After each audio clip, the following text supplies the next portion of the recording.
Hi everyone, welcome to the Ag Report. The Remington fire, originally starting in northern Wyoming, has now burned into Montana and has covered 184,000 acres. The House Straw Fire in Johnson and Campbell counties has burned 174,000 acres.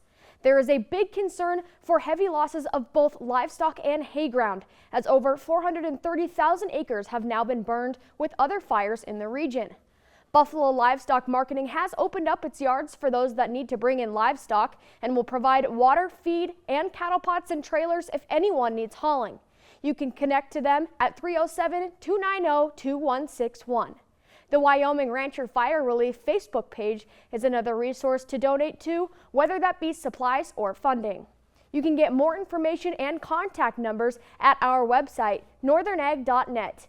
The recovery will take time, so we will continue to update this page with the needs of those affected, planned relief efforts, donations, and other ways to assist. Well, the American Sheep Industry and National Cattlemen's Beef Association released a 5-minute video on grazing guidelines in the event of a foot and mouth disease outbreak. The video gives guidelines on movement options in regards to control areas and quarantines.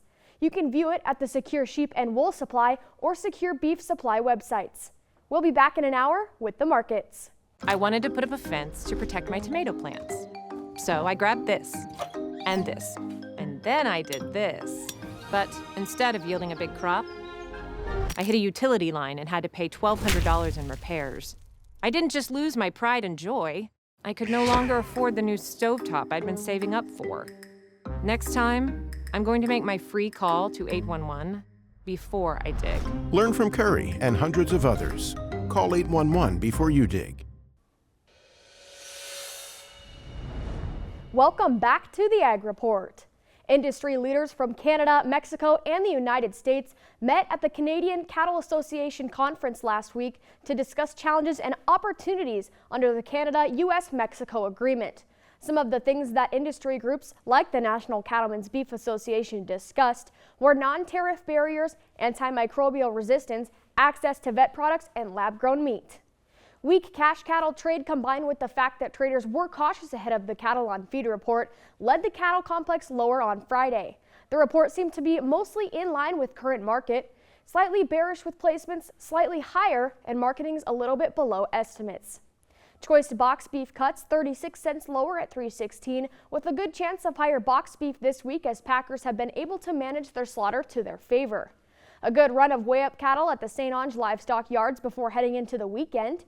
Big house sold at 132 to 142, fleshy ones mostly 133 to 140, and the lightweight heiferettes sold higher at 183 to 192. Weigh-up bulls were in high demand as well, selling from 151 to 171. Also at St. Onge, the 90-pound class of lamb sold at 163 to 173, and ewes averaged 74. The U.S. dollar fell to its lowest levels in over a year on Friday, which makes our commodities cheaper to world buyers. The Canadian rail strike is still known to be on a standstill, but there is still concern about that. Well, that's it for today. Have a good one.